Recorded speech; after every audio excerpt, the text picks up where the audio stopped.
I wonder if any of the participants who are with us right now are students I already know, or they already took a class with me.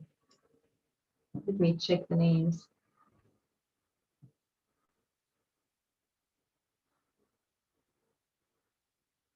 Oh, some of the names are familiar, but I'm not sure if they are the same people I think I know.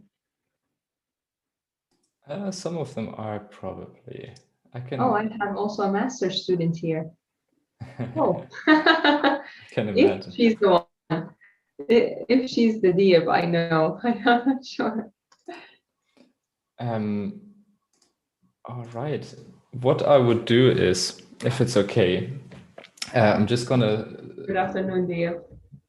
Yes, exactly. So for all of you, thanks so much for joining. As you could see, some logistics, you of course muted, your camera is off, but feel free to turn on your camera. You can also unmute yourself at any time. But of course, while Nora is talking, it would be great if you could please mute it. I think we all know that for now. You definitely can ask Nora questions. You can either do that in the chat or, well, you can raise your hand. I think all of you know how that works as well.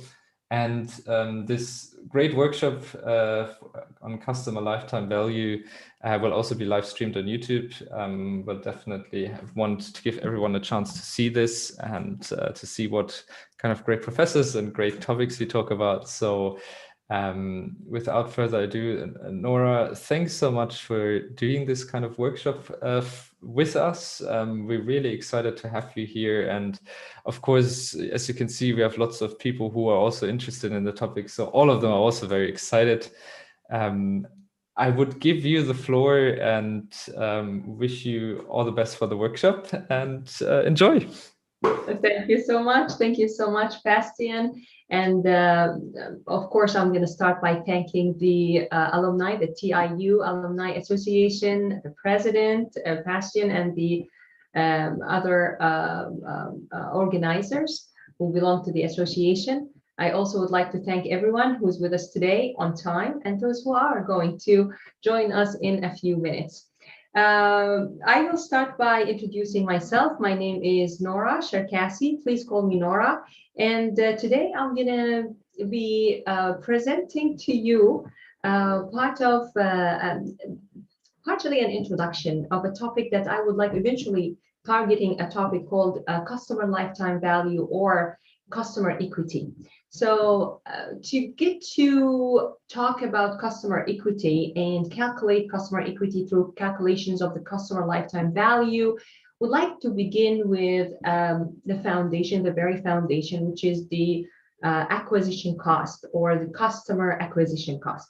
So today I'm going to just give a very brief introduction with you guys. Of course, it's going to take the form of a workshop. So I'm going to be discussing a very basic case study with everyone with us today. It doesn't matter where you come from, business economics major with Tokyo International University or digital business innovation or an IR, you are all welcome to stay with us. And I'm sure we'll all be on the same, starting all the same from the ground zero, as they say, up. So we're going to build from ground zero up. I'm going to be very elaborative and give enough details when I feel that the new jargons or concepts or terms are given. So please don't worry. I hope nobody will be left behind. So let me just check the chat very quickly and see if we have any questions. Okay, thank you so much. Thanks. All right, so let's begin.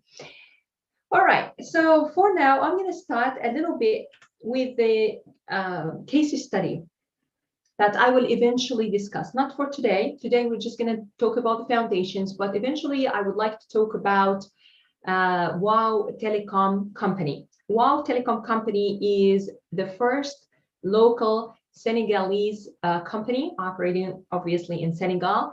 Of course, there are other telecom companies in Senegal, but this is the only company that brands itself as a local company.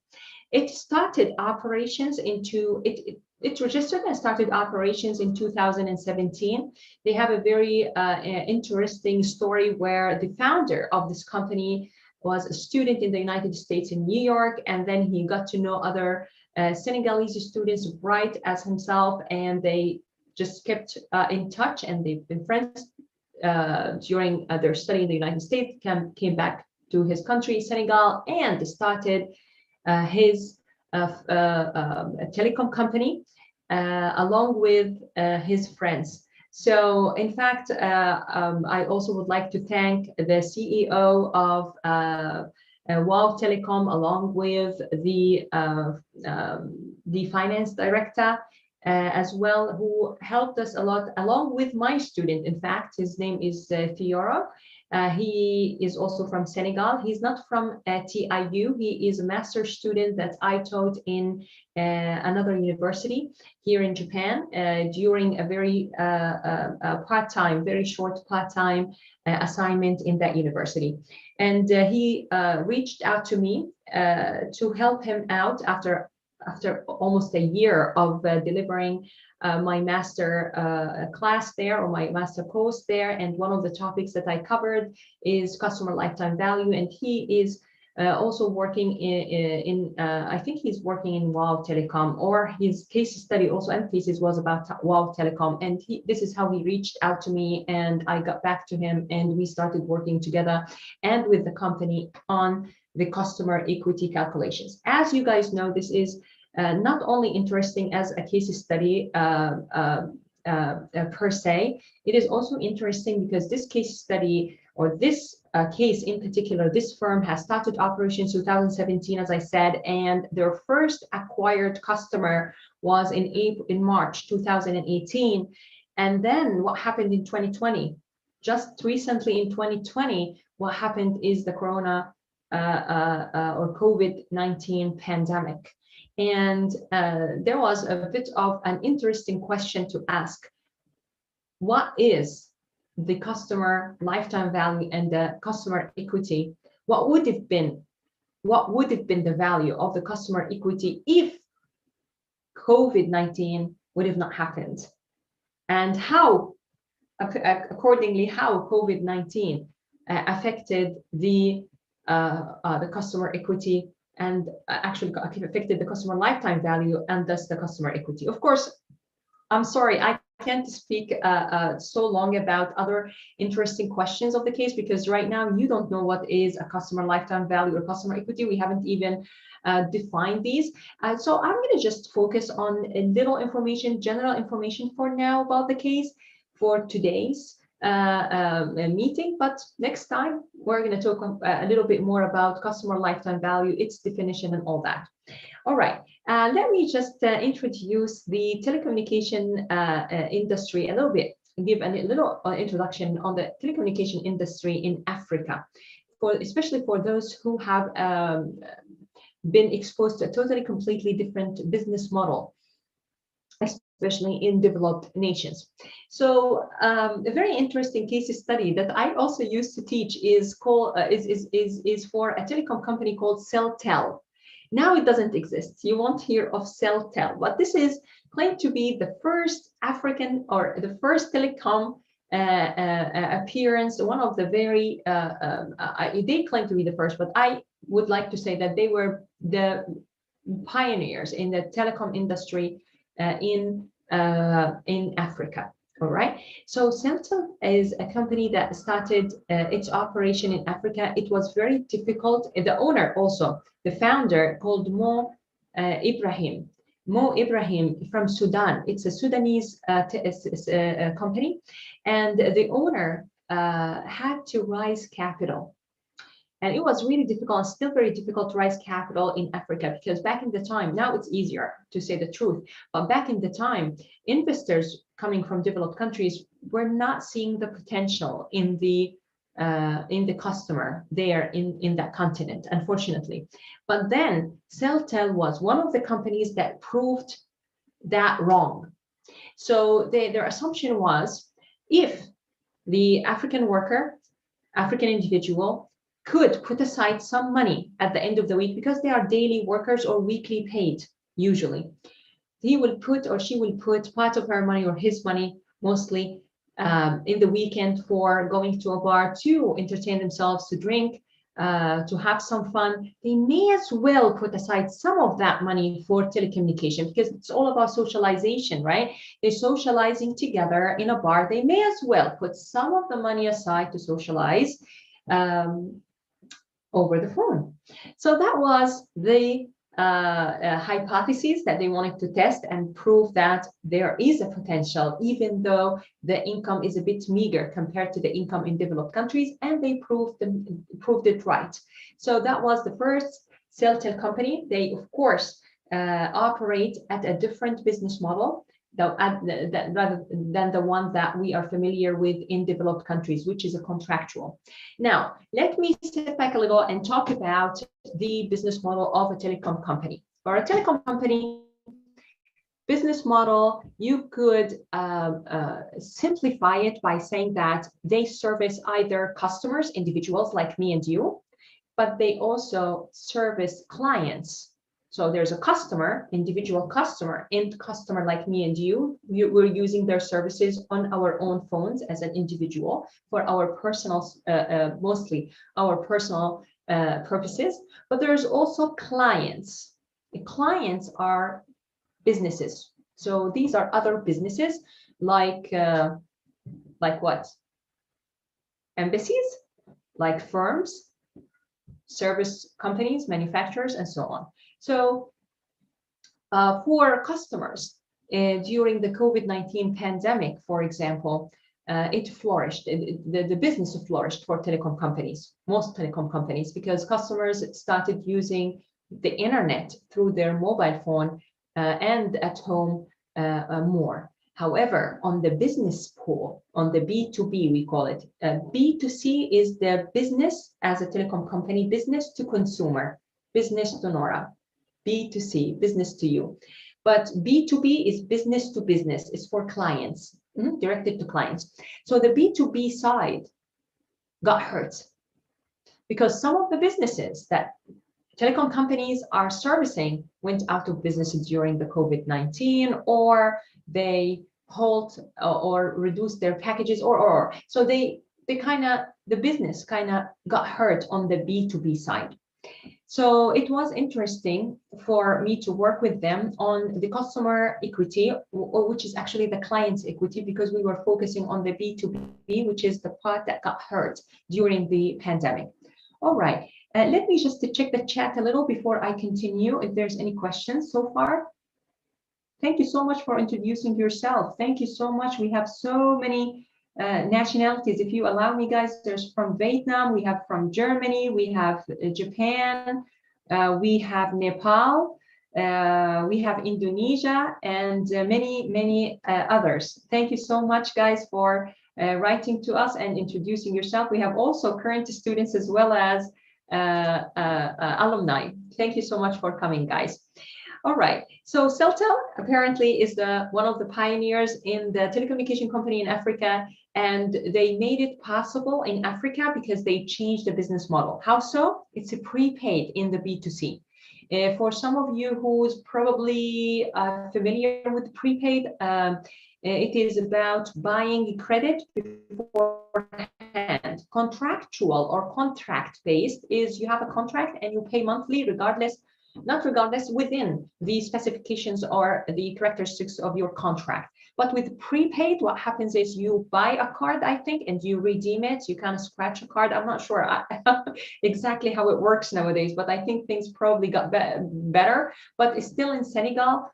Basically, the distribution channel is still the same in P2C, which is you have to go to a vendor. This is what the case was about. Actually, in Senegal, you have to go to, and in Sri Lanka is the same. You have to go to a vendor and then buy the credit from there. So in a way, telecom companies got hurt at the very beginning of the pandemic, but then because they have the capital to hire and outsource advanced IT, they actually automated most of the payment gateway and payment transactions. So their B2C haven't got hurt as much as the B2B. All right, with this being said, I would like to also now get your attention, especially for those who are current students or alumni who has taken this with me, this topic with me. You will see how this is changed. This workshop is different than what I've given in class, because at TIU, I only talked about the customer lifetime value for contractual. Actually, it is the same as B2B with the WOW Telecom company. But with this workshop, I will also talk about how to compute the customer lifetime value for the B2C, which is a prepaid.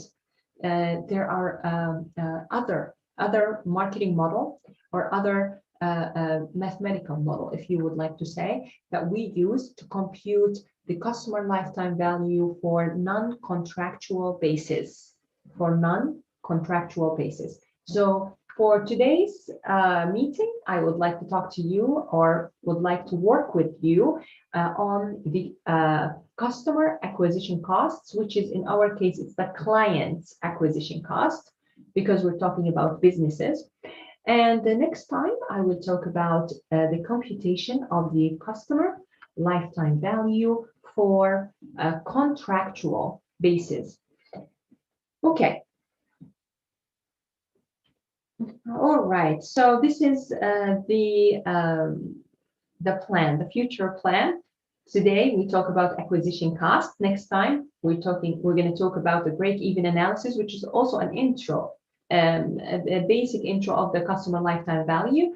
And then lastly, I'm going to talk about the customer lifetime value for the B2B customer pool. And then hopefully in the future, we'll keep my cooperation with the Alumni Association and deliver to you more on how to compute the customer lifetime value for non-contractual clients, customers for the B2C pool.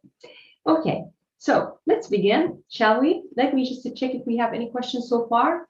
We have with us also from Kyrgyzstan. We have Amantur from Kyrgyzstan. And also we have a Trang from Vietnam as well. Thank you so much for joining. All right, guys. So shall we begin? We shall. Okay, so how about the acquisition cost? What do you think an acquisition cost mean? I would like to ask you guys, and I'm waiting for you to share with me your thoughts. What do you think acquisition costs means? Customer or client acquisition costs. What does it mean?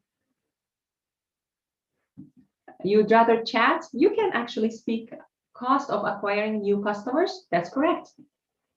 This is Amantur is saying cost of acquiring new customers. Indeed, as the name implies, it is about the cost of acquiring new customers. How do you compute the cost of acquiring new customers? Give me examples. What do you think an example could be? The cost of acquiring new customers. Marketing costs. Yes, it's like a marketing campaign cost, like a marketing. I threw a marketing campaign that cost me X amount of dollars or yens, and well, this is the total acquisition cost. How about the customer acquisition cost of this total? How do you compute that? If this is your total acquisition cost, you spend, for example, $1,000 on a marketing campaign, and you acquired 100 customers. You sold to 100 customers. How much would be the total acquisition cost? The 1,000, right? But how much is the customer acquisition cost? 10. Do I see anything on the chat or anybody? 10. Yes, could you say that? Yes, sir. I can hear you. Could you say it again? Sorry. Is it 10? Wait. Yes, You divide 1,000 by 100. Yes, indeed. And I actually just typed it on the chat. So it is 1,000 total cost of acquisition, which is the campaign, over the 100 customers that you acquired, which is $10 per customer. So let's establish one thing together. When we're talking about the customer acquisition cost, CAC, C, customer acquisition cost, then we're talking about total cost over the total number of acquired customers, which is, or new customers, newly acquired customers, which is equal to 10 in the previous example. Okay, one more thing that would like to, or maybe before I introduce more concepts, let's talk about the general background on the topic. So firms in general like to systematically estimate their profitability. Now, for most of you, probably who come from BE, you have taken probably courses on accounting and finance, right? The approach that we are going to talk about or cover in these workshops is, of course, grounded in accounting. Of course, we are pulling out our data from the accounting system, definitely grounded on accounting and finance, but it's totally completely different perspective. Now, there's one thing I would like to, or maybe I shouldn't be telling you let me ask you the question. What do you think the difference is between sales and marketing when it comes to revenue, like money making, when it comes to their perspective of money making? What do you think the difference between sales and marketing, especially for those with us, alumni who works in a sales department or who works in a marketing department or who works even in an HR department, human resource? You need to know the difference between sales and marketing, didn't you? So would like to hear from you guys in terms of revenue making or revenue generation. Yeah, in terms of revenue generation, what do you think the difference between sales and marketing? Anybody would like to share with us their thoughts? May I, Professor? Yeah, sure. Yeah. So for the sales, basically sales focus on like the working directly with the customers, like the prospect to get them to convert. Meanwhile, the marketing actually focus on the interest in their product. Okay, interesting view. Thank you So for sharing. it means that marketing is the first step to getting leads interested, while sales take that interest and nurture on it. Okay, interesting. Thank you so much for sharing. Okay, I have also Yuki-san. She says marketing may end up making no profit. And when marketing doesn't make profit, the company doesn't make profit. Okay. Saki-san says sales tend to focus solely on profit, whereas marketing focuses on customers. Interesting view as well. Thank you. Who else would like to share with us their views when it comes to revenue generation? All what you've mentioned touches on very important topics and issues indeed. Shall I just move on, or I will wait a little? Maybe I will get more input from you guys. What do you guys think the difference when it comes to revenue generation between sales and marketing? All right, what you've mentioned is all valid issues, all interesting and valid issues. Well, I'm looking for one point in particular, and the point that I'm looking for, there's Thankson. Thankson is saying, I think that marketing is broader. Interesting, that's true. It shapes how the customers perceive the brand. Interesting. It's one of the things that marketing does. All right, lovely people. Sales and marketing go hand in hand. In some organizations, sales and marketing are all in one department, right? But in others, in bigger organizations, as the organization grows, what happens is they might have separate departments. Sales separate from marketing. I have Famson says sales pay more attention to number of products sold. Marketing is trying to attract more customers. Quite very interesting. All right. Sales are the forefront, right? Are the forefront. They are the direct contact with customers. Sales have what we call it the KPIs, key performance indicators. They make money through commission, making commission. The more they sell, hopefully the higher their commission is, right? And they have a quota. Actually not the more they sell. They have a quota that the minimum that they need to hit, and after that minimum, they can get commission. This is usually how sales work in most organizations, especially in consultancy. So there is a minimum quota. After this minimum quota, you get commission, you make more money. And this is where the actual money making is for sales. And it's not easy. You have a quota, you have to reach your quota. If you don't reach your quota, you're in trouble. You're definitely in trouble. Marketing. So a sales individual focuses on reaching out and making money for this quarter. Now, for this quarter. Okay. So Nora wants to buy a car. She goes to the dealership. The dealership person will do everything possible to close the deal within this quarter if he or she needs to reach her quota, especially so if she needs to reach her quota so that she can make a certain commission or so. Okay, good, very good. How about marketing? Marketing will care for retaining Nora and keeping in touch with Nora, and they predict based on Nora's age and income and lifestyle and all that, and their communication with her through their customer relationship management system, if you've heard of it. They will make a certain assumptions about her and expectations, and then they will say Nora will buy a car again within the next 10 years or 7 years or 5 years. So let's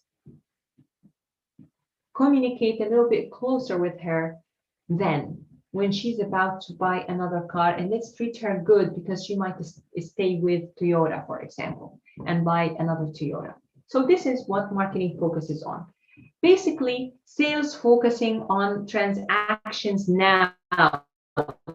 Within this quarter, I need to reach my KPI. I need to make a commission now.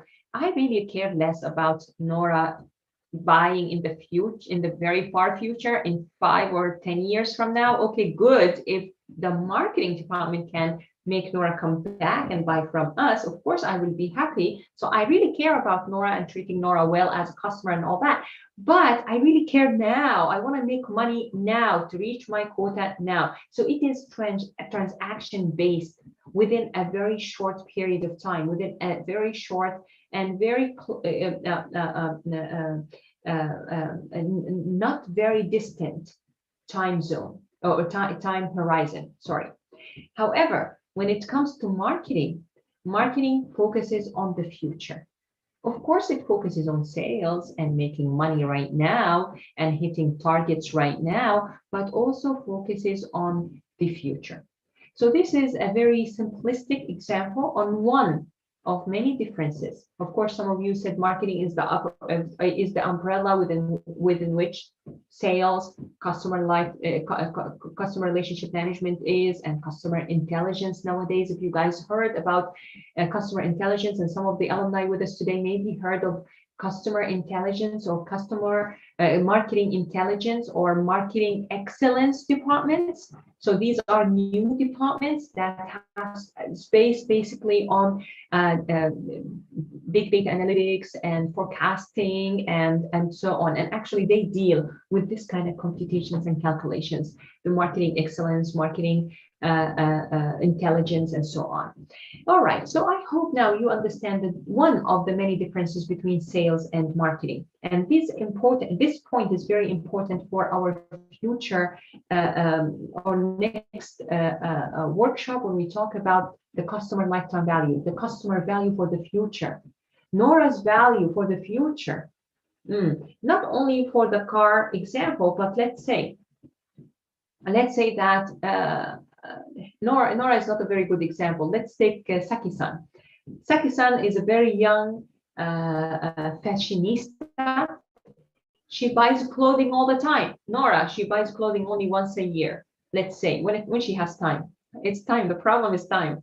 So Nora buys only clothing once a year, and Nora buys clothing for, let's say, $300, $500. However, Saki-san buys clothing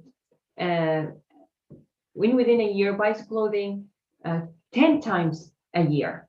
And every time she spends $100. Yeah. So total order value for Saki-san is $1,000 compared to Nora. That's only one time $500. Then we have Yuki-san. Yuki-san, she buys clothing 20 times a year, averaging $10. Well, you can buy nothing for $10. Well, which year I'm talking about? I'm talking about the 80s maybe. So let's say that Yuki-san buys clothing 5 times a year, and she spends $500 a year. So she's spending $500, just like Nora. So Nora buys only once for $500. Was it Yuki-san that buys 5 times a year for $100 each, which is $500? But there's a difference. Nora is only one-time customer, and Yuki-san is a 5-time customer. So at the end of the year, Nora and Yuki, in terms of money, monetary value, they are similar, equivalent, even though Nora buys only once and Yuki-san buys 5 times, right? So the monetary wise, they are equivalent. However, overall wise, when we're talking about a mall, for example, what happens is the mall will favors Yuki to Nora. Yuki is more valuable to Nora, really. You know why? Because when you go to a mall and you find no traffic, basically you find nobody in the mall, psychologically, the marketing psychology and consumer behavior research, very solid research found out that it does matter. Traffic does matter in a mall or in a drugstore or in a convenience store. When there's more traffic, there is more tendency to buy. Imagine. That's true. It has been found. It's founded on research results, solid research. So for the mall, Yuki-san actually comes 5 times. She has an extra value based on the activity analysis. For the mall, Yuki-san is more valuable because based on their activity analysis, they don't only look at money, but they also look at the monetary value, but they also look at your value in generating traffic in the mall, because research found more traffic is healthier for the mall. You got my point? Okay. Any questions or concerns? No questions so far. So with acquisition costs, as you can see on this slide, and I'm going to share with you, in fact, the slides just in case some of you might get disconnected and connect again. Let me share the slides with you. So as you can see, guys, systematically means on very frequent and very periodic manner, in a very periodic manner, firms try to estimate their expected profits. And it is not easy, it is very difficult. First of all, you need to cluster your customers, first of all. So basically you need to put people like Yuki-san in a group together, people like Nora, only one-time purchasers, but maybe actually some of them purchase $1,000 clothing in that one visit to the mall. So monetary-wise, they are valuable, but traffic-wise, they come only once, not as valuable, but they have a very high monetary value.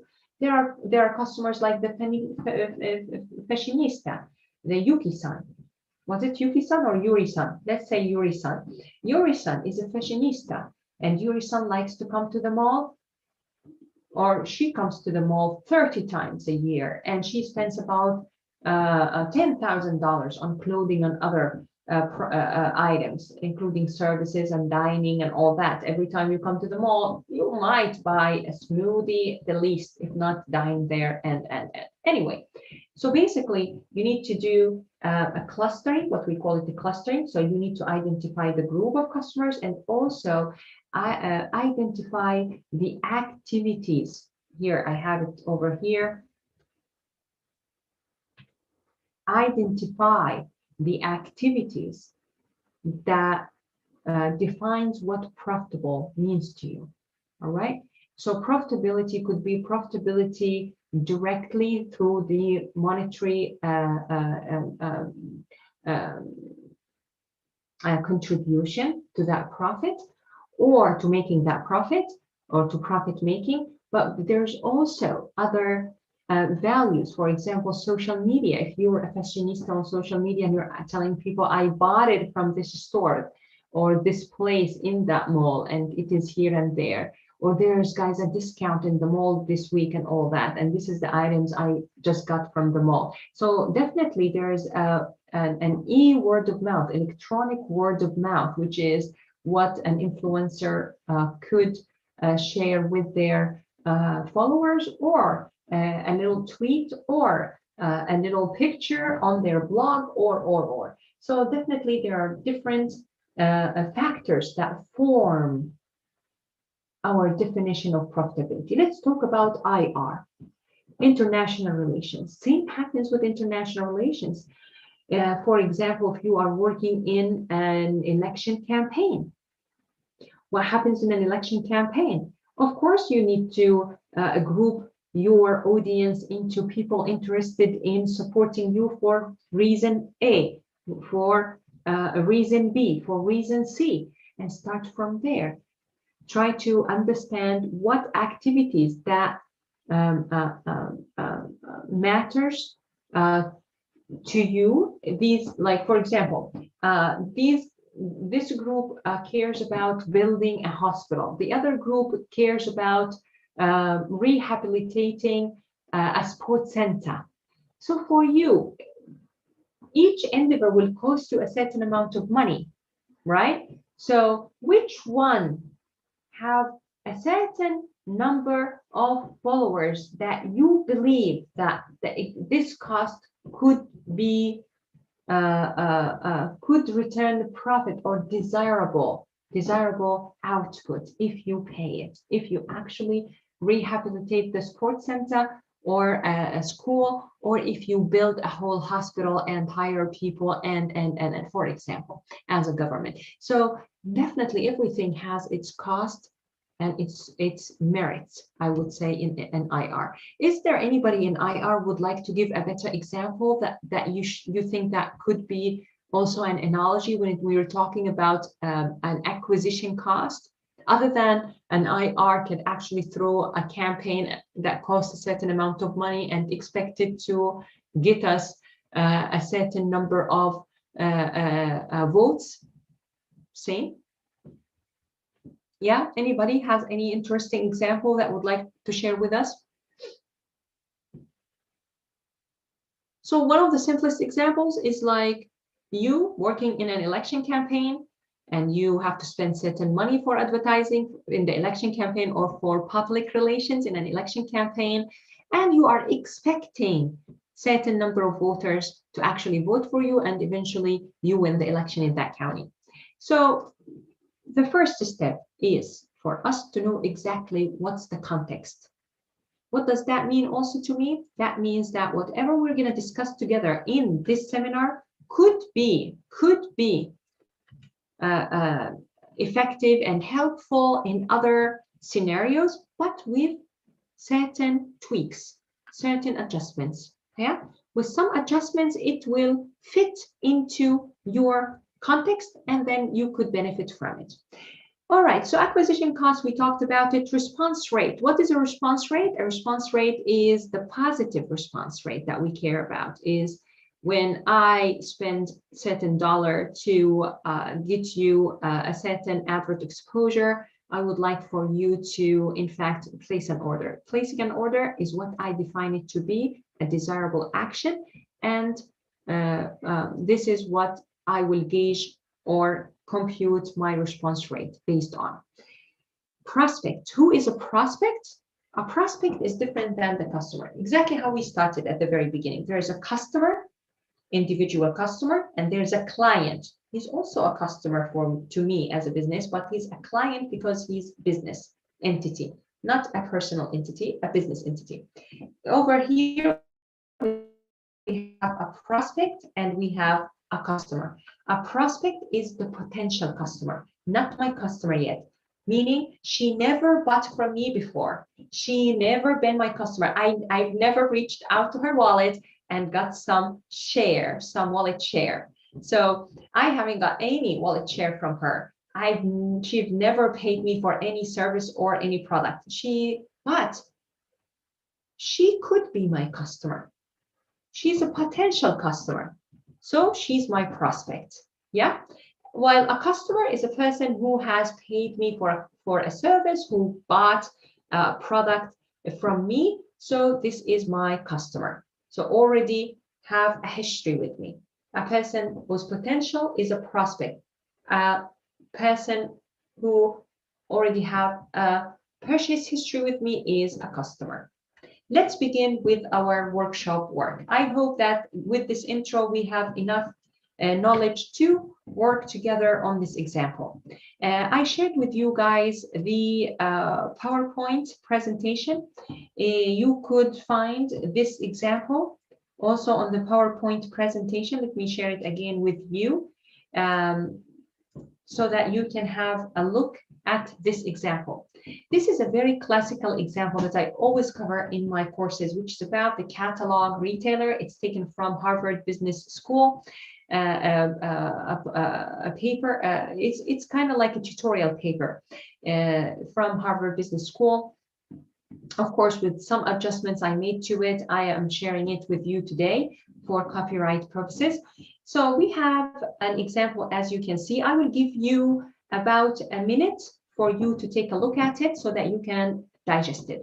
And then we can read it together, and I will put you in breakout rooms so that you can discuss it together and come back with your solution. Let's read together silently.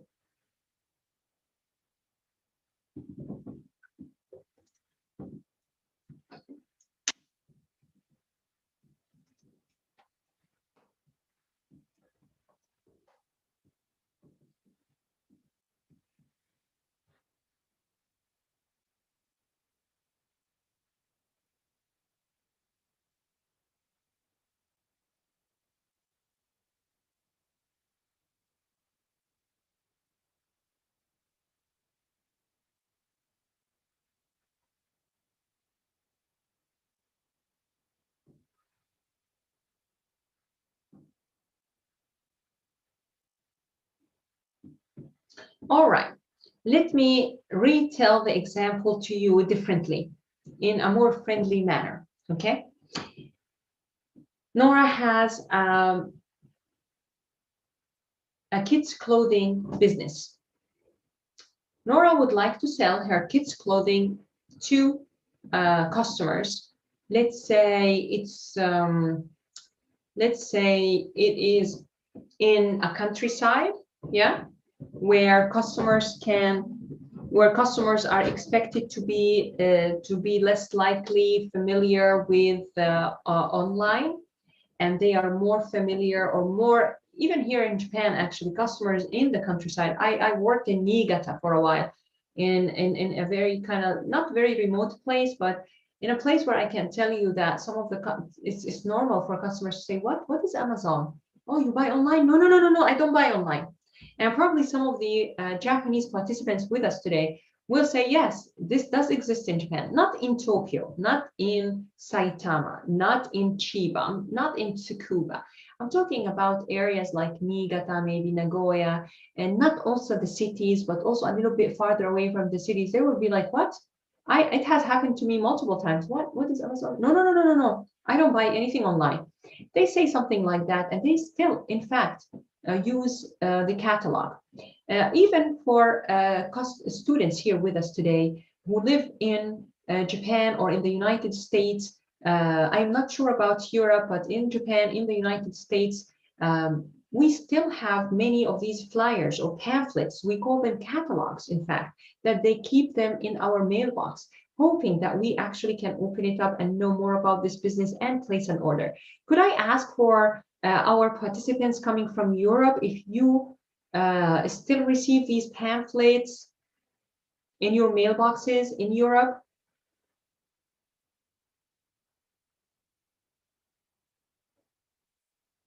I can't quite remember. I lived in Europe for a year and 4 months only, and it's on and off. So I can't quite remember if I was bombarded with these pamphlets and catalogs.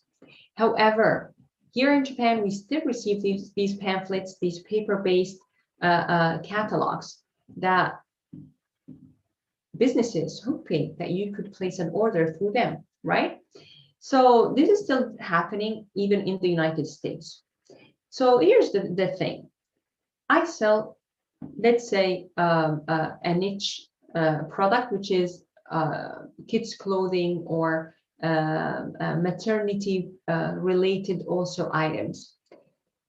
If I distribute my catalog, the printed catalog, randomly to all the houses in a certain county or city or area, then not all the houses are expecting to have a baby or have little kids or really interested or needing to buy a gift for a friend who has a kid. So most of them will throw it in the garbage, in the dustbin, to be nice. We're going to throw it in the dustbin. So this happens. Yeah, this happens all the time. And how many of us has thrown away or disposed these printed catalogs? Now, this company, for example, it cost them $0.5, which is like 5 cents per printed catalog to print that catalog. And they just randomly distribute the catalogs. Now, they are faced with a decision-making scenario. Either keep doing what they're doing, which is randomly distribute that 0.5, which is 5 cent kind of catalog, and get 1% response rate. What does that 1% means? What do you think the 1% means? How could we translate the 1% in terms of number of people? What does that mean? The 1% in the number of people responding, meaning placing an order. How many people will be placing an order when the response rate is 1%? Let me check the chat. 1 out of 100. Yes, that's correct. Out of 100 people receiving the catalog, one person will place an order or will purchase. That's correct, Mia-san. So 1 out of 100, Stefani. Yes, that's correct. So only one person will place an order out of 100. So in fact, this one person, how much money this one person costing me? For me to get one person, I have to give away 100 randomly. So 100 catalogs times the $0.5. This is the cost for one customer. Now, there is an alternative scenario. There are companies who know that this household are they call the data management companies. And not very familiar, I'm not very familiar with data management companies, for example, in Vietnam or in Indonesia. But definitely there are data management companies, especially working in digital marketing as well, in Japan or mostly in Europe and in the United States.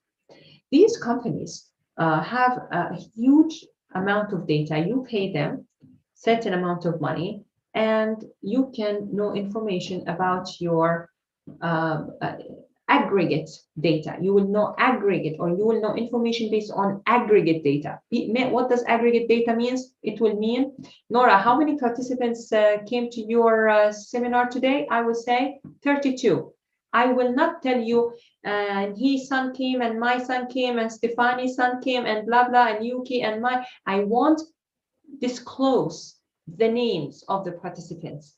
I won't tell you anything about the participants other than the aggregate information, meaning I will tell you 32 participants, 30% from IR, and the others from BE. And we have this percentage males, this percentage female. I can tell you that other aggregate information about them. So they give you aggregate information. They know aggregate information, but as a third party, they collect information from supermarkets around. What did Nora buy?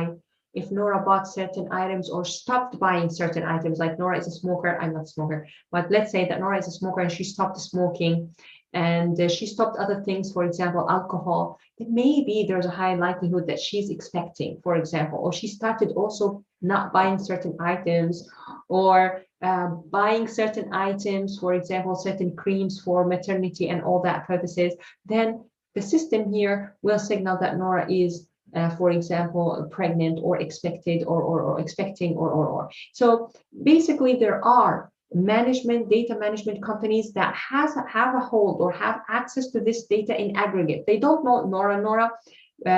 They don't tell you that it's Nora, but they tell you I have 20, 30 highly signaled individuals of that could be of your interest or in within this area or. So they know data, and this is how they know the data. They are called data management companies. They crunch data from different sources, and this is why big data is very important nowadays, because it comes from different sources. It could come from it could be uniform, same format of data, but different sources, or it could come in different forms, text, video, and so forth, and from different sources.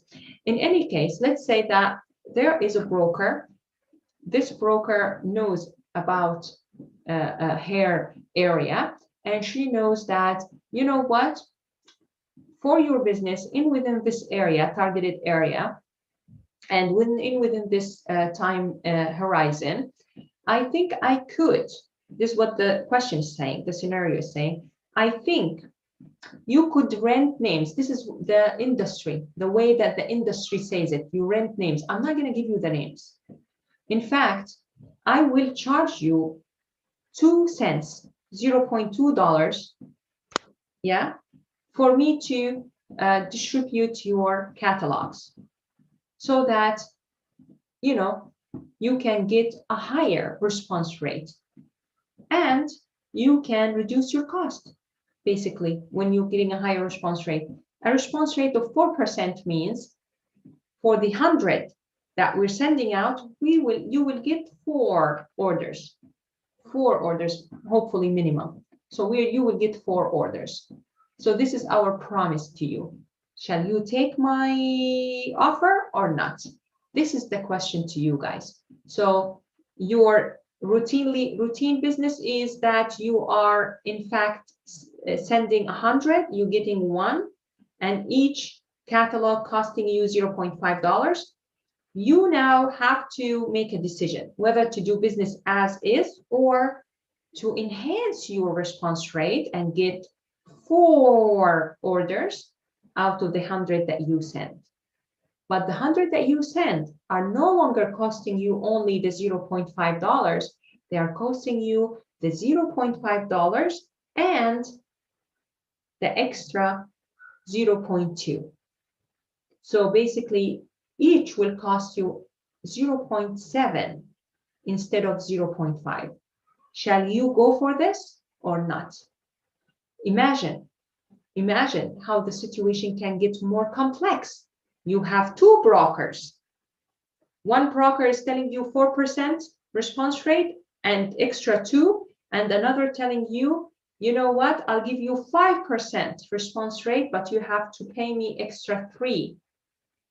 So how can you make such a decision? Now I will give you some time to meet up together for about 5 minutes. It's okay if you feel it's difficult and you can't make a decision or you can't compute it. This is why we are together today, to work together on this question. But I will give you 5 minutes so that you can attempt the question, and then I will show you how to compute or how to make the computations so as to make informed decisions in your departments in such situation.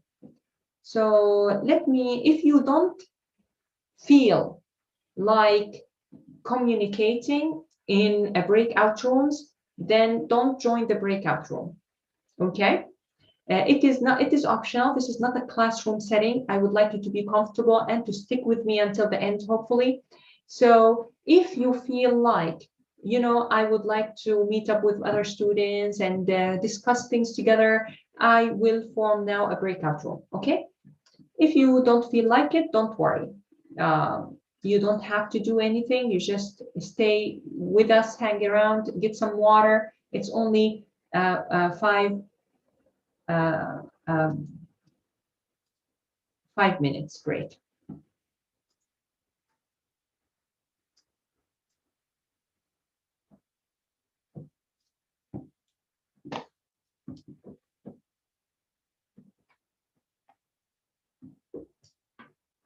All right, I have Naomi now in room 1.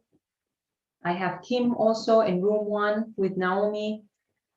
I have Erica in room 1 with Kim and Naomi, and also Stefani.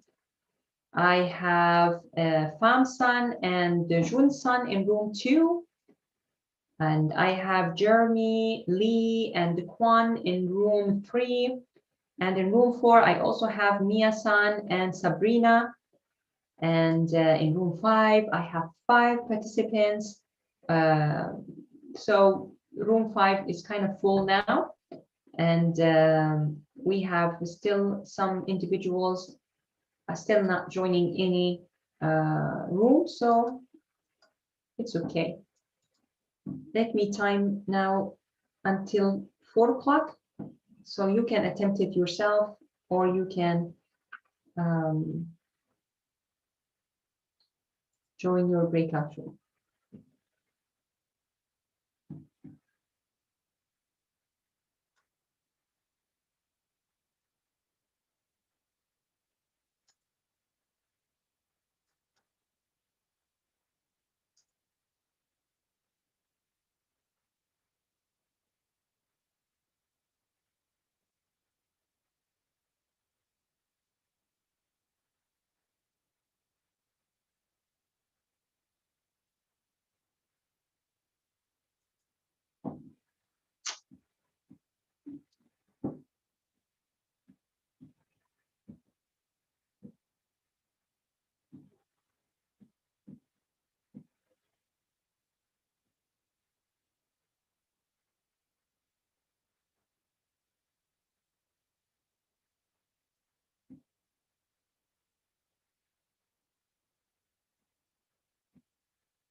Two more minutes, please hang on.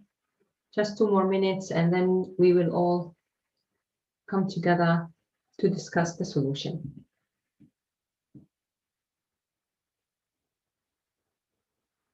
Anybody with in the session with me right now outside the breakout rooms have any questions?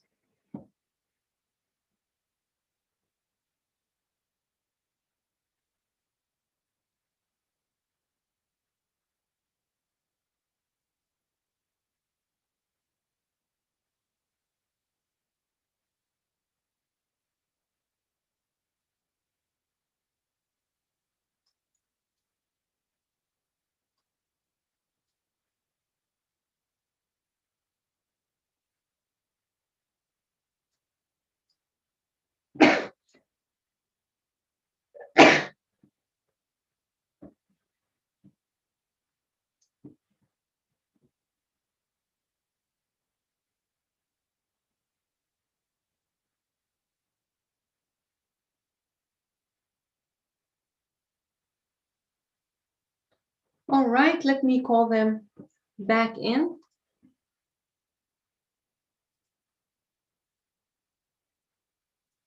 In 15 seconds, they will be joining us.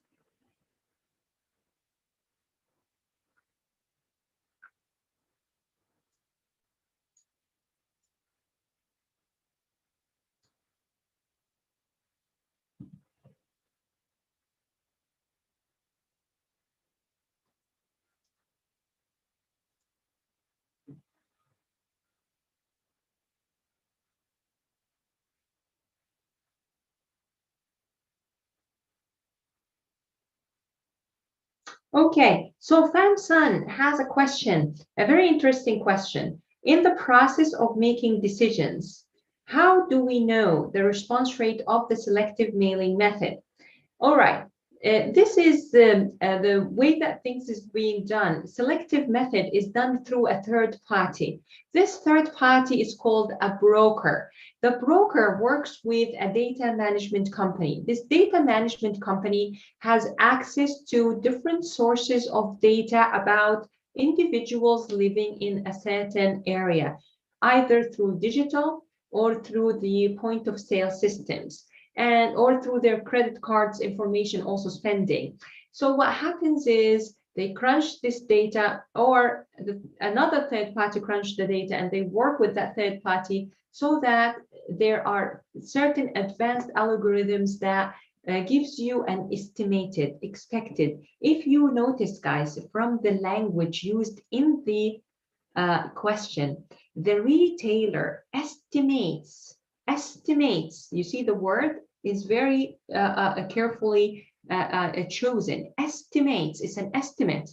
But when you're doing business with them, you are obligated to pay this amount if they fulfill their promises, they deliver their promises to you. And usually they do, because they have very advanced algorithms, and sometimes you get actually more than what they promise you with. So they have something also called risk management that they compute through sensitivity analysis. They compute the plus and minus so that they can stay in within the range. And of course, you don't only disseminate or distribute 100. In fact, you distribute a 1,000, but every 100 gives you 4 orders. This is their promise.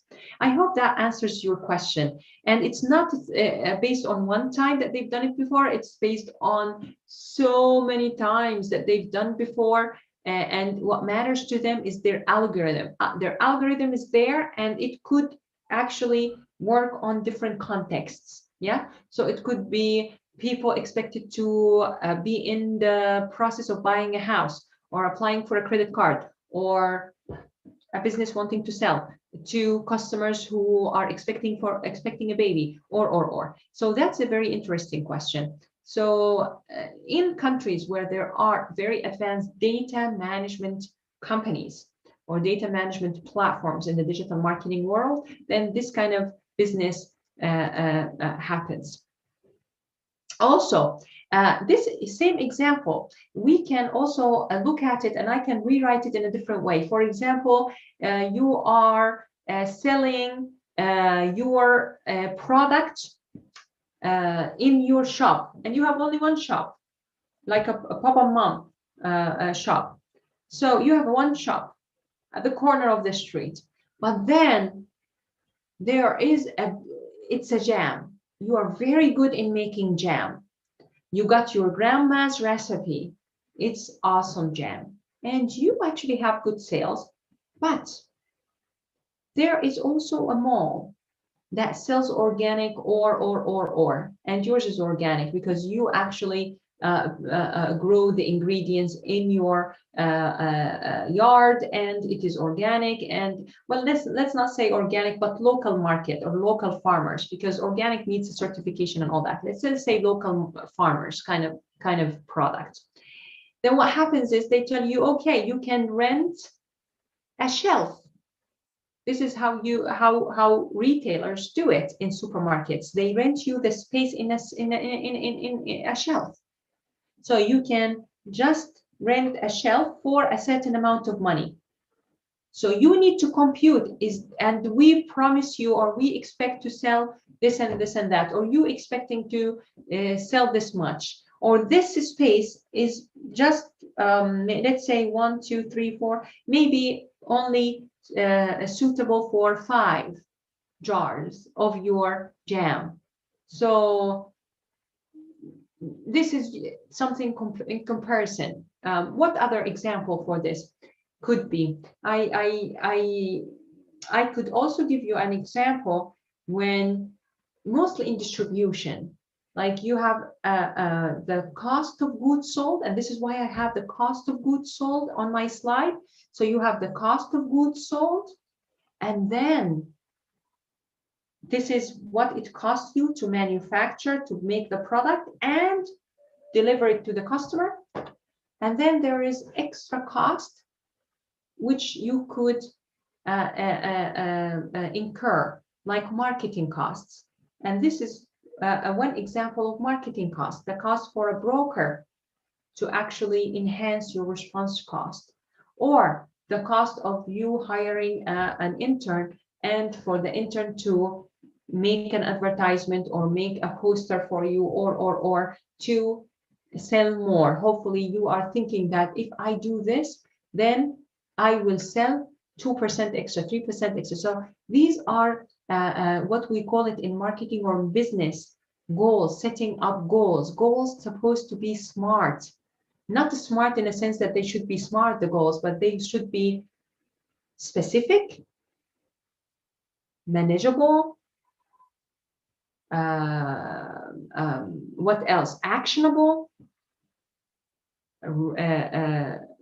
What does R stands for? Anybody here with us? Smart. R is reasonable, I think, something like that. And measurable. There should be also measurable. So you should measure your goals. They should be measurable. You should say, okay, I will make this for $20, for extra $20, but it should give me back in return this and this much money. So in any case, any example that could have a cost of goods sold as a fixed cost for a customer, because cost of goods sold, also part of it sometimes could be quasi cost, like a quasi fixed or quasi variable. So let's say that the cost of goods sold, which is the cost of manufacturing this product, regardless of whether you are sending it yourself or with the broker, plus the extra marketing cost. Here, the extra marketing cost is the 2 cents of the broker. So how did you guys approach the answer or approach the solution? Let's see some of the approaches. It's pretty obvious that the broker option is a much better option, since you know we're where you should send the catalog to. So you know where to send the catalog to, but we don't know yet whether the production and mailing costs are already included. No, it's not included. I'm sorry. I probably should have said so. It is the $0.5 regardless, but with a broker or without a broker. It's, as you can see here on the slide, this is the cost of goods sold. In accounting, the cost of goods sold means or defined as all the costs involved in manufacturing and delivering the product to the consumer. So this includes all the costs, including the delivery. Yeah. But there's an extra marketing cost, which is the cost for the broker and which accounts to extra $0.2, which is 2 cents. All right. So let me just check. Anybody would like to talk to us about the answer? Which one you think you should go to? Stay as is or go with the broker? How many of you think that we should take the broker option? How many of you will decide to go with the broker? Oh, I can see many of you are saying the broker. Okay. Okay, very good, very good.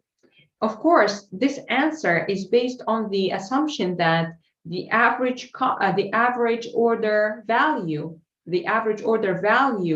of the customer is the same, meaning those 4 that the broker is acquiring, their average order value is the same as the one that I'm acquiring. Yeah. Keeping the average order value constant. The response rate is important, and it plays a big part when deciding whether or not marketing process is successful. Okay, which is why marketing to more targeted prospects would be more effective, since they are more likely to have a prior interest. That's right, and knowledge about the market. But the investment would be the return on this investment at the end with more potential customers. Our group also did the calculations, and they selected the mailing list is also proven to be more effective. Okay, there is also potential snowball effect with more customers. The snowball effect, let's talk about that. Renard, let's talk about this snowball effect of customers and its limitation in a bit. That's a very interesting point. FAM, selective mailing will cost $17.5 for customer acquisition costs, whereas random mailing costs $50 to acquire one customer. That is correct. So in terms of calculations, it's true. We will see now together with the calculations, guys, how the marketing efforts here, let me just put it here together. This is, forget now about the response rate, all right? Let's just talk about mere calculations. Mere calculations is as follows. Per customer, we need to send 100.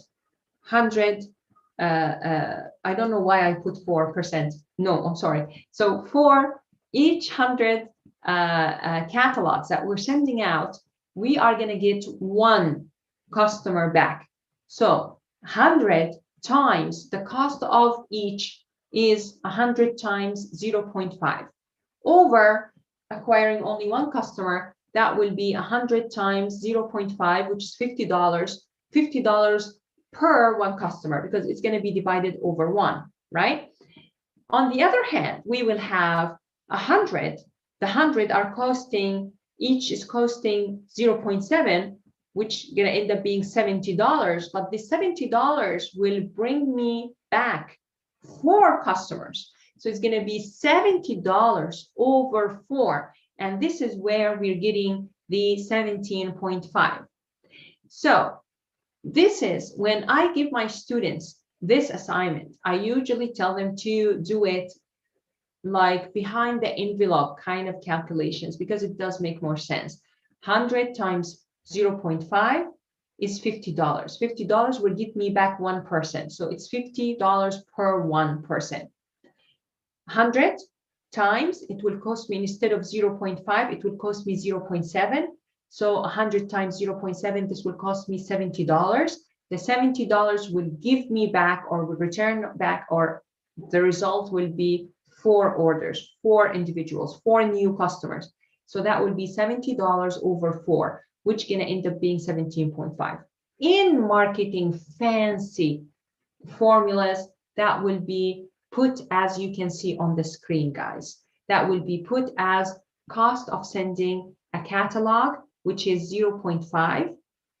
Only the cost of sending the catalog, one catalog, is 0.5 in the first random catalog sending versus 0.7 in the selective catalog sending, and then over the response rate. The response rate is 1% or 0.01 in the first case and 0.04, and this will give the same mathematics, because it's going to be 0.5 times 100, because it is 4 over 100. Remember, in mathematics, if it's like 0.5 over 1 over 100, it's going to be 0.5 times 100 over 1. So it's the same. So I hope that you can now understand better how to compute the acquisition cost and how to make decisions.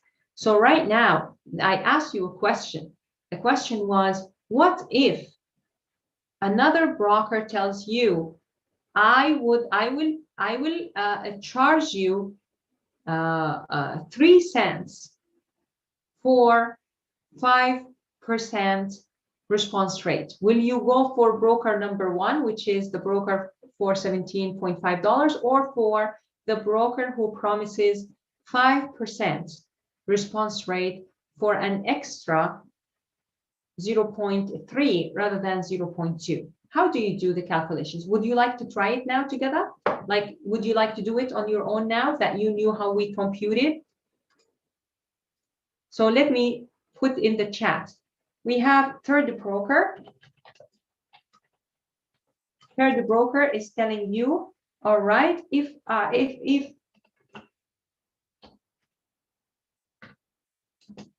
you're gonna give me 0.3 per catalog or per name, I will give you back a response rate of 5%.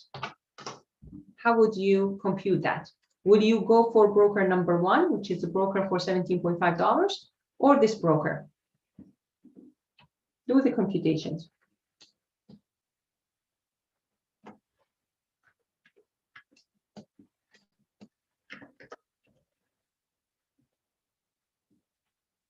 Aha, I am now already looking up the computations.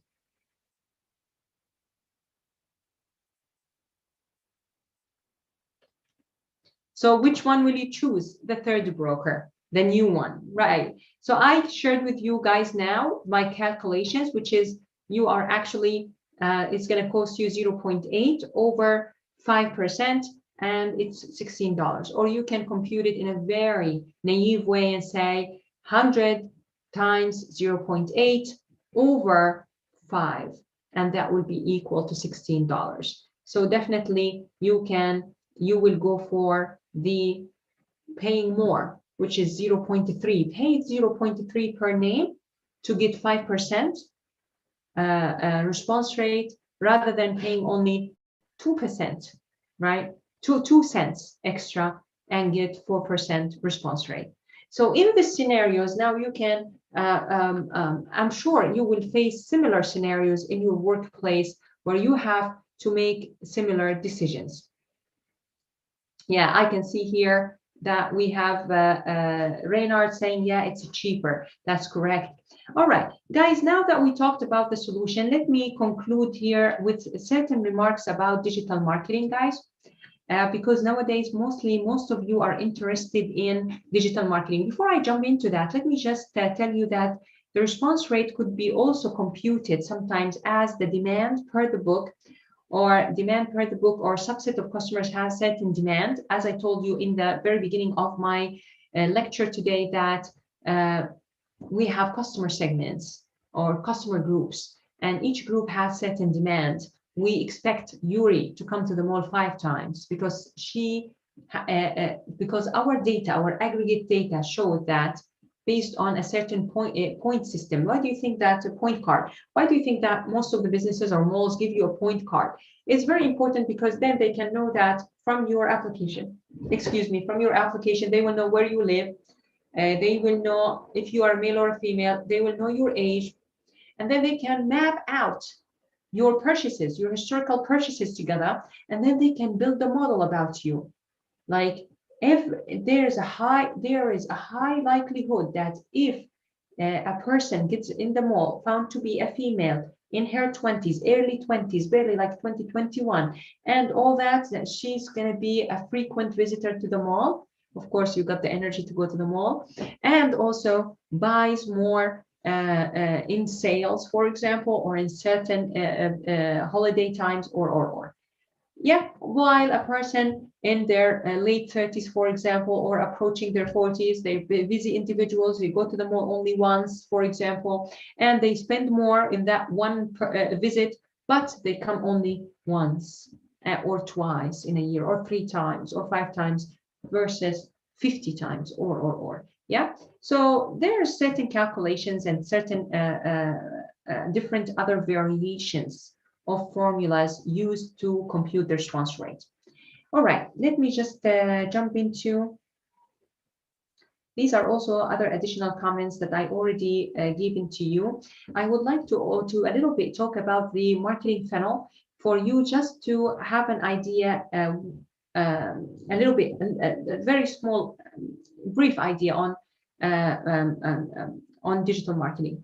So we have here with digital marketing, there's something with marketing in general, we have something that is called the marketing funnel. Marketing funnel is like a whole funnel. starts big and then narrows down, down, down, down. So for example, today's lecture, we have, for example, 100 individuals registered for today's lecture, and only, for example, 50% attended, and only 50% of these 50% stayed with us to the end, something like that, right? So for the marketing, usually the funnel that you studied in marketing is awareness. First of all, you have to let them be aware of the product.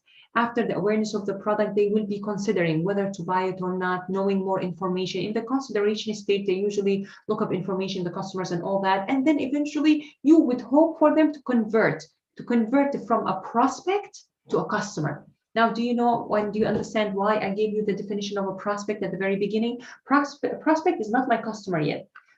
It's on the upper half of the funnel, still potential. Once I convert this person into a customer, now it's become a customer. So now we start a relationship together for the future as a marketer. So conversion is to convert from a prospect to a customer. And then eventually I would like to keep this customer with me for life or for as long as possible. So over here with digital marketing, we start with views. You view the website, you view the content, the digital content, then you decide to click on a certain link. So for example, when you search for a certain product, you will be presented with a result page from Google, from the search engine. This result page lists down certain links of certain stores for the product. Then you click on it. Once you click on it, this is the first conversion, which is the click-through rate, which is the number of views, the number of clicks over the number of views or impressions. How many people actually viewed me? I popped out into their result page and they viewed my store.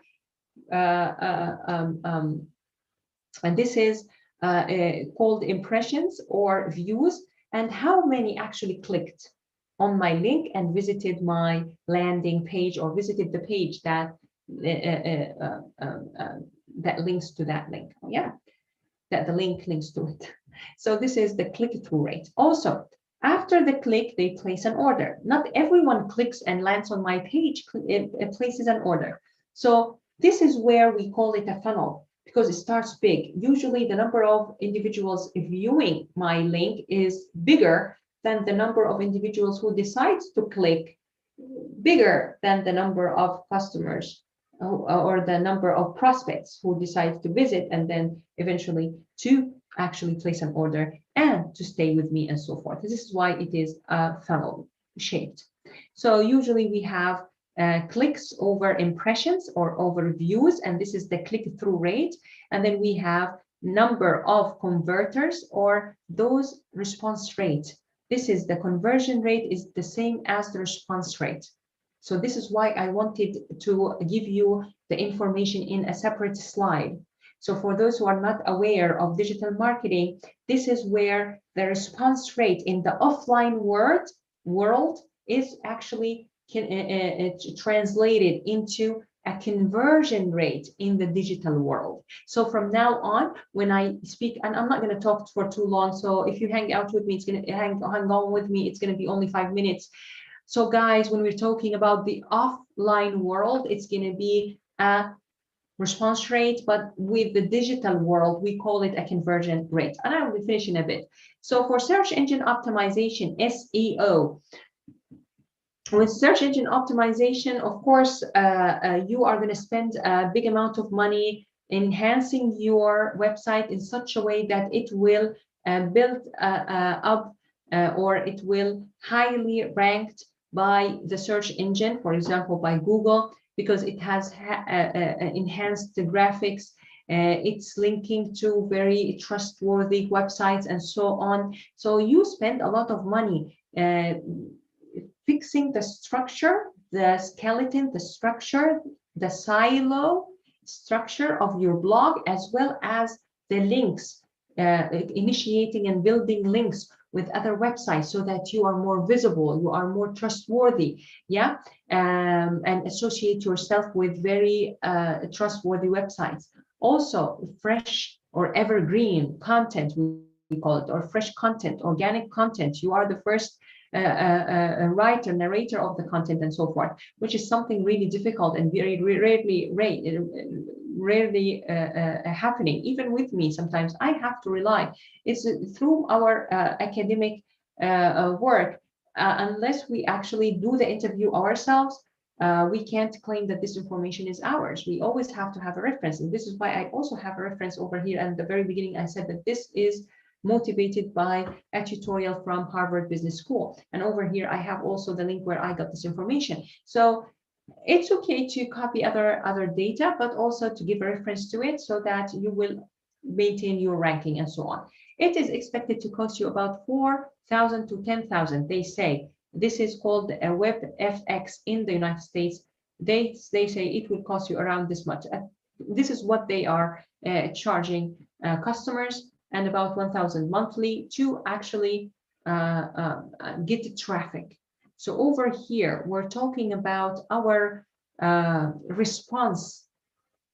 The definition of our response is traffic, meaning more people viewing and clicking on our link to land to our page. So usually you spend money on SEO, on search engine optimization, which is on optimizing your site, on making your site more highly ranked through by the search engine. How is that so? It's a whole science. I teach my students that in digital marketing. So we enhance the website so that it's highly ranked. And this costs you a lot of money. I showed my students some of the examples that I've been through and some of the challenges I've been through. Costs you money because sometimes nowadays in particular, for example, you can't use just whatever image on your blog or you could, technically you could, but for highly rank, for higher ranking, you really need to compress it. And there are certain formats nowadays that are used. And the higher the format, the better the ranking, but also the higher the fee that comes with it, because you need to use certain plugs or certain softwares to compress it for you. In any case, this is costly, but the only difference between this acquisition cost and the acquisition cost of a marketing campaign, other marketing, offline marketing campaign, is as follows.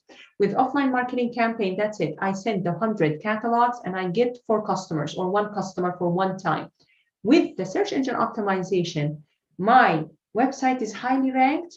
I need to just maintain it. It becomes just a maintenance issue. And if you take if you do it yourself and not hire other people, it will take you longer. But if you have the time as a startup person, or you hire somebody, one person who is very motivated as a partner, a marketing partner for your company, he's very motivated to work on the search engine optimization and focus all his effort and her efforts on it, then definitely it will cost you less. And then you will end up with higher ranking for longer period of time, meaning that you will get more traffic. This is the response rate that you are gauging your activities upon. So let's say that you hired 2 people in the marketing department. You're a startup company, 1 person in SEO and another in paid search. You're paying them exactly the same and they are working the same hours. However, their targets are different.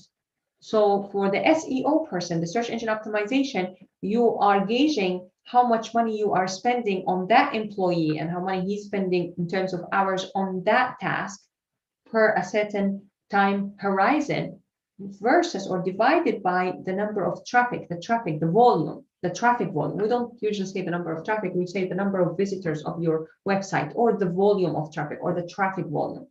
Now, when we're talking about pay-per-click campaigns, like you are creating a marketing campaign and it's an advertisement, for example, for your products, and you would like people to not only visit your site, but also to purchase. So here, the conversion rate or the response rate, the desirable action or your call to action here is actually purchase, buy, place orders. So you will gauge it based on the number of orders being placed. So all the money that it costs you to hire that person, to create that marketing campaign and so on, and then divided by the number of orders.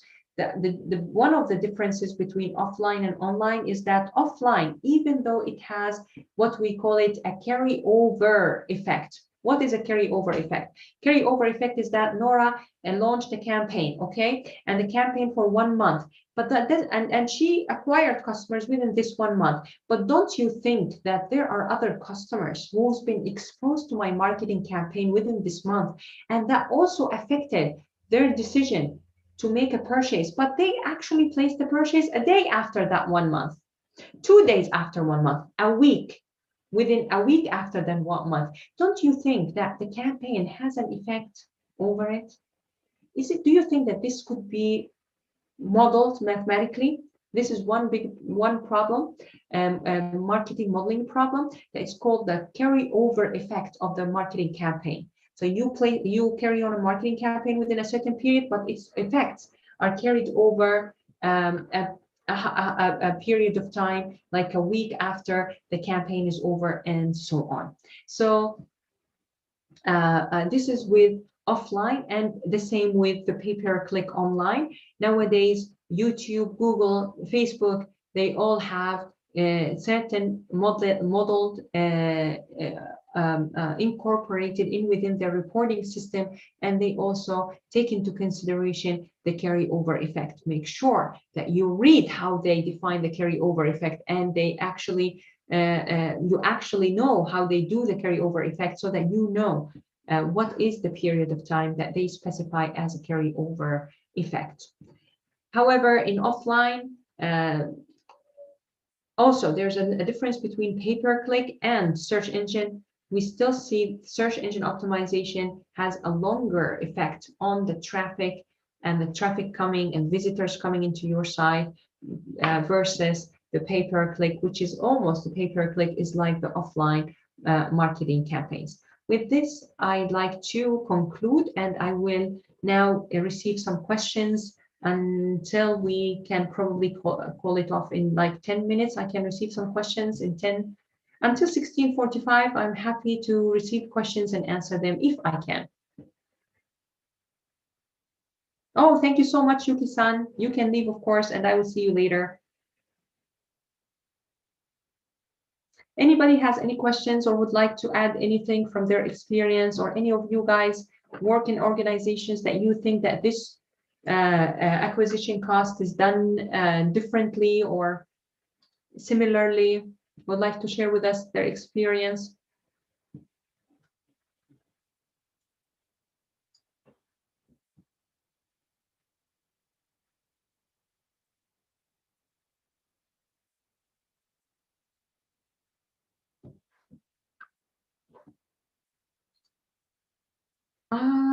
Okay.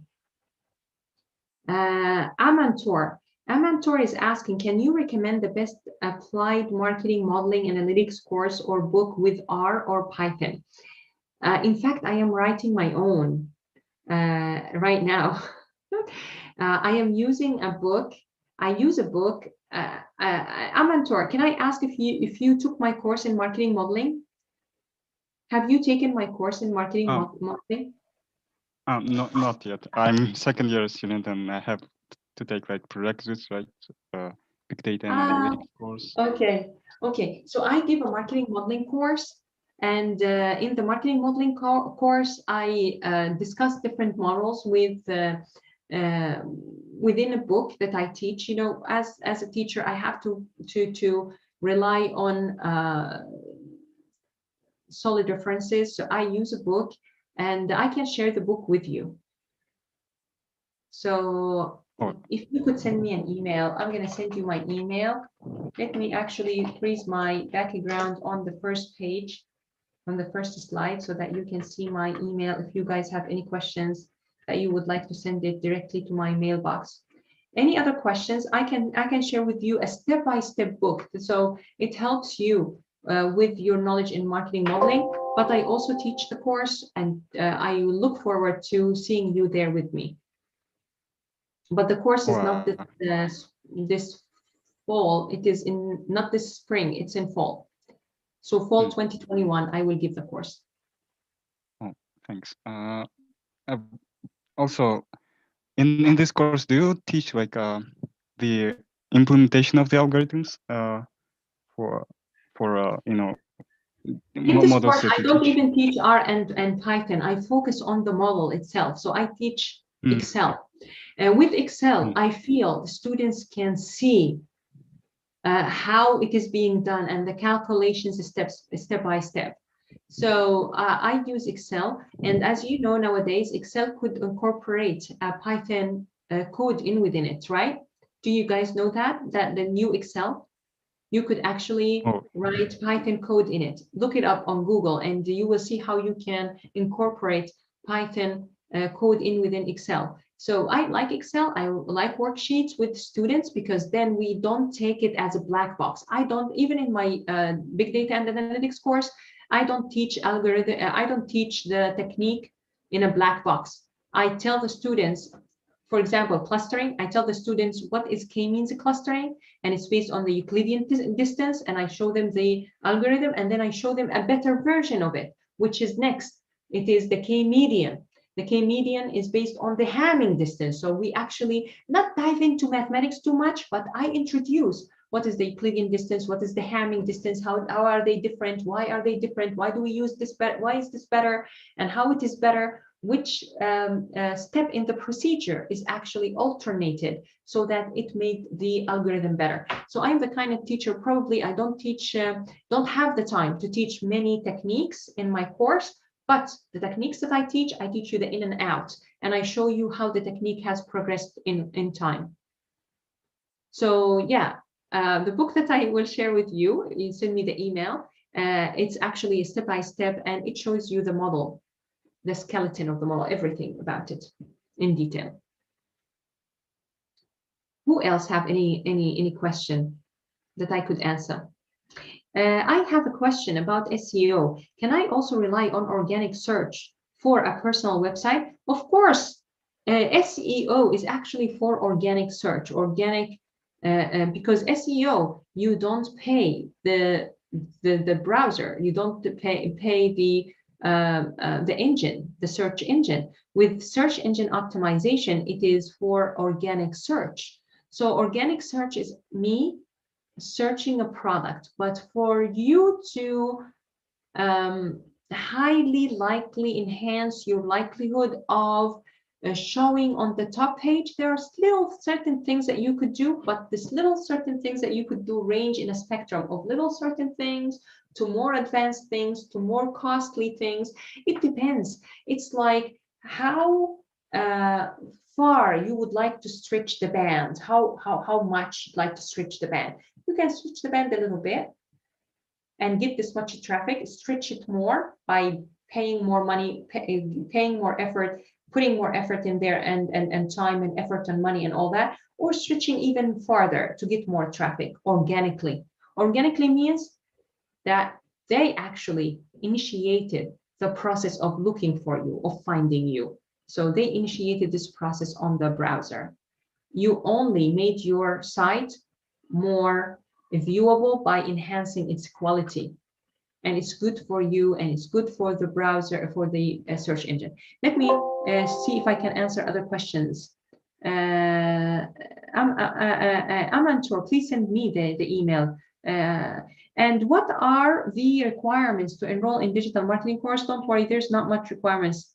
Even IR students are required, are welcomed. I'm sorry, it's not required for IR, and it's not required for BE or it's not a required course, but you are all welcome.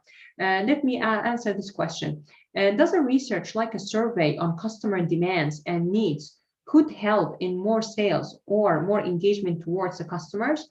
Yes, of course, it does. It does. Knowing your customer is the king. Back in the 70s, lovely people, marketing was all about the product centric. This is why a country like Japan was the king, was the top. Still, Japan is one of the top, but Japan was one of the top in the 80s, for example, and a little bit early 90s, because it was all about innovation, product innovation, and all about the product. Actually, the Sony founder I forgot the name, Akio, something like that. I'm sorry, I forgot the name. But Sony, the founder of Sony, said that the customer doesn't know what they want. We need to tell them what they want. That was back in the time and until now. Do you really need what kind of technology you might want? The technology developers or creators or innovators make a hit, make an assumption that this is really, make a bet that you will, many customers, many people will like this, and then they introduce it to you. Nowadays, however, it is all about customer centric. Customer centric is understand what the customer wants and give it to the customer. There was a very big or interesting debate among experts from Harvard, from MIT, Sloan of Management, and other universities, very pronounced universities. They were debating, guys, which is more important, innovation or marketing? What's more important, innovation or marketing? And they found out that research found out one of the books that was ranked as top books by the American Marketing Association, which was the name of the book was something about the 15 most important marketing metrics a marketer should know. I'm sorry that I forgot the name of the author and exactly the name of the book, but it was a book that was recommended by the American Marketing Association. It was written in 2011. That's I know for sure. And it says that, or the research found that companies and firms that spend enough budget on R&D, research and development for innovation, and they match it with a corresponding budget on marketing are more successful than those who are allocating less money for marketing. So for the question that you asked, innovation for the customer, to answer to the customer needs and wants and what they might need or want and they don't know what they need and want, or to what they need and want and they demand solutions for it, plus marketing is very important. So understanding the customer, reaching out to customers, and the debate was also between or among experts in academia found out also that if or concluded that if you have a certain innovation and nobody knows about it, you cannot monetize it, you cannot make money out of it. So innovate something and reach out to customers to teach them how to educate them on how to use it and why it is important, so that you can build interest, create interest in this product or service, and then the customer will buy. So yes, you can engage with customers, you can enhance your revenue by engaging customers on the digital, or engaging with customers also offline, keeping in touch with them, spending more money retaining them, knowing more about their customers and their wants and their needs, but within limits, because you have also a certain budget and you cannot customize your services to everyone. So I hope that this has answered your question in a more detailed way. So yes, understanding the customer, a customer-centric mentality is very important. Understanding more about the customer is very important to service the customer, but also innovation is very important, but it is not more important than marketing. And we all know that the marketing department is the department that also looks after customer relationship management, meaning looks after customer research and insight. I see many companies nowadays want to recruit people with SEO knowledge and experience. I wonder if you have any suggestions on how us students can gain hands-on experience with SEO.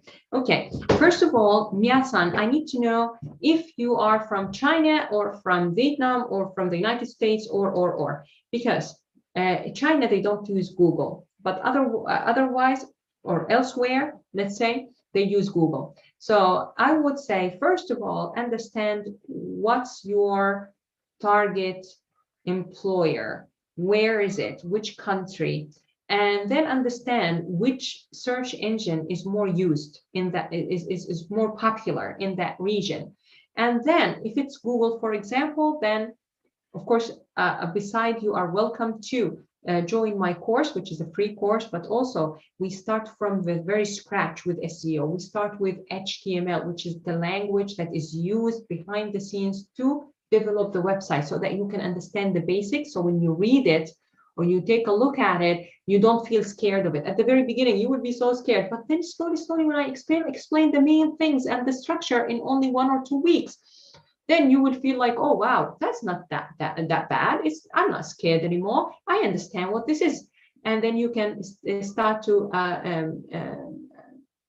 unlock certain things and start to be able to pinpoint certain things that you need to know.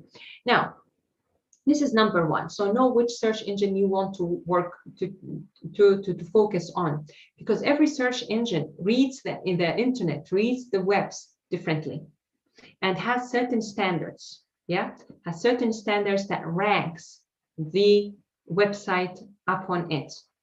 So based on this, then focus on understanding a little bit of the website structure. Also, what could I say? I would say it's very difficult to anticipate what kind of platform let me complete my sentence. What kind of platform the website is built upon. So for example, in big companies, if you are looking to work in big corporations, understand that they will use, or they will build their website from scratch. They will hire computer scientists to build their websites most of the time. If you would like to work on a smaller companies or for smaller clients that you know that they actually use platforms like Wix, like WordPress, and so on for their website development, then you need to focus, and which is actually, or you would like to work in a marketing company to do search engine optimization.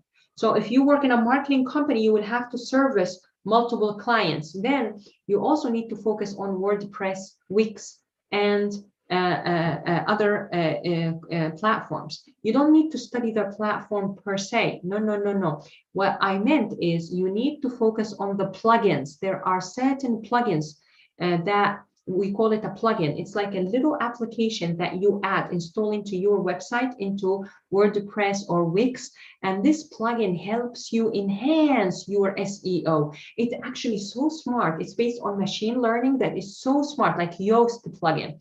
YOAST. YOAST is one very popular plugin for digital marketing that helps you with your SEO. It has the general Yoast plugin, and it has the Yoast for e-commerce, but many reviewers said that Yoast for e-commerce is useless. It's the other one, the more general one, the free of charge one, mostly freemium, is just good enough for e-commerce. This is what I've heard, or I've checked, last thing I checked. So with Yoast plugin, if you learn, or if you use Yoast plugin, if you create a little blog on WordPress, you would like to learn, invest a little bit in your education, because most of the education is self-learning. If you are a student who asked this question, if you're a student at TIU and you would like to learn more, and you know other students who have this potential, want to learn more about it by doing it themselves, then reach out to me. Maybe we can meet up together, extracurriculum, outside coursework, and you can start by creating a little website, a blog or e-commerce site. If you want to learn how to create an e-commerce site, also you are more than welcome to join my course in entrepreneurial strategies, because I teach you how to create a whole e-commerce site in and out.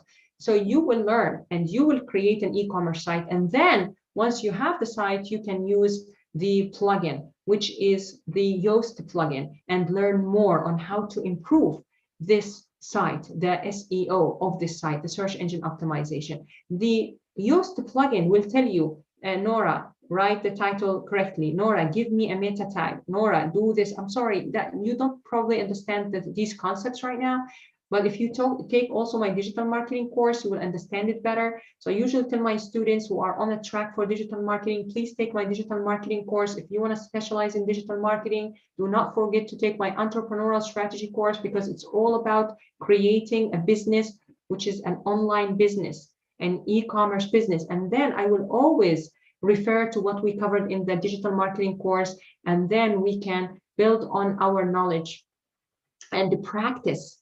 You cannot really be very good in digital marketing without actually having a digital property to practice upon it or to practice with it.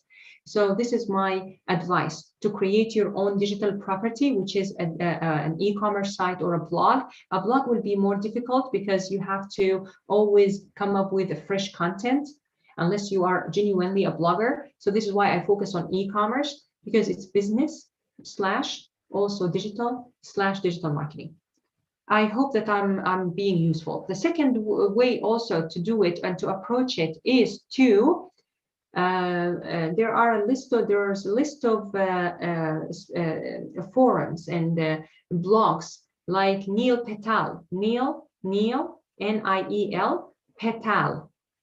Neil Patel is also a person used to work in Google. He runs a blog in search engine optimization and digital marketing, is to market for his own service, but others are very important because he notifies us with important issues happening in the field. There's also certain magazines like Wire. There's a list of magazines. If you send me an email, I can send you the list of magazines that and forums and blogs that you can subscribe to, so that you can receive more information about digital marketing and SEO, and you can learn also SEO from certain platforms for free. I see many companies nowadays want to recruit. Okay, so I answered all the questions, or thank you very much. I loved it. Thank you so much for all of you. I think this is it. Is there any question that I haven't answered yet? In terms of future career prospects, it is worth learning about recommender system algorithm. Recommendation system. I am worried that software engineers will be preferred for this kind of task. And also, what is your take on people saying that recommendation systems are a black box and cannot be analyzed? I have never heard anybody saying that a recommendation system is a black box. I can teach you how to. I can teach you the for example, there's something called what filtering, something called for a recommendation system. What is it called? Sorry, I forgot the name of the technology. I'm sorry, I forgot the name of it. Sometimes I've just been speaking for more than 1 hour and a half right now, so I'm kind of foggy. Collaborative filtering.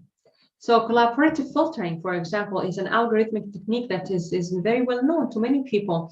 So you know what they tell you, it's a black box, and they don't want to enclose is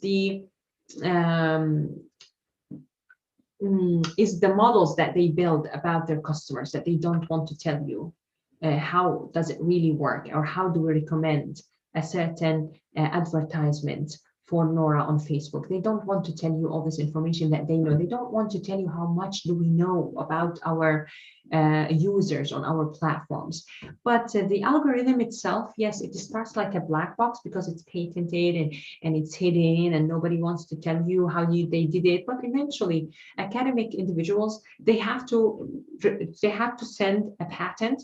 They sometimes also publish academic papers. Eventually, academics read the papers, decipher it, reproduce it, and they can also teach it. So I don't know who said it's a black box and why they say it's a black box.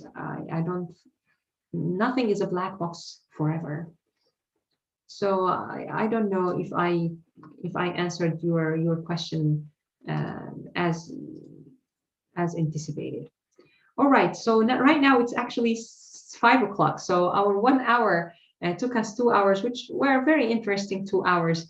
So I don't want to take more of Pastian and the other alumni members or alumni association members. Thank you so much. I'm not sure if Pastian is around with us, because if you want to say something, to conclude the session, as for me, I would like to thank all of you who attended, and most importantly, all of you who are still with us and who stayed until the end, who asked the questions, and who took part in the breakout rooms. Please don't forget that most of the very interesting work is actually being is to be discussed next time in our next seminar, to be sent out to you in within probably a month or so. We talk to Cassian and see when we can also organize our second meeting around the topic of customer lifetime value. Next time, I will talk about the customer lifetime value, and we can start with an Excel sheet which has the model of the customer lifetime value based on a contractual context. All right. Bastian, are you still with us? Thank you very much, Nora. Yes, I am. Thanks so much for your time, and thanks for everyone to join us. Nora, I think that was really valuable for everyone here in the workshop. It has been a long workshop, so I assume all of us are now a bit fatigued, but have learned a lot, and we appreciate it that you were here. Thanks so much for your time. Thank you so much, everyone. And please enjoy the remaining of the day, evening or morning, wherever you are. Hopefully, I will see you all again next time. Thank you so much, guys.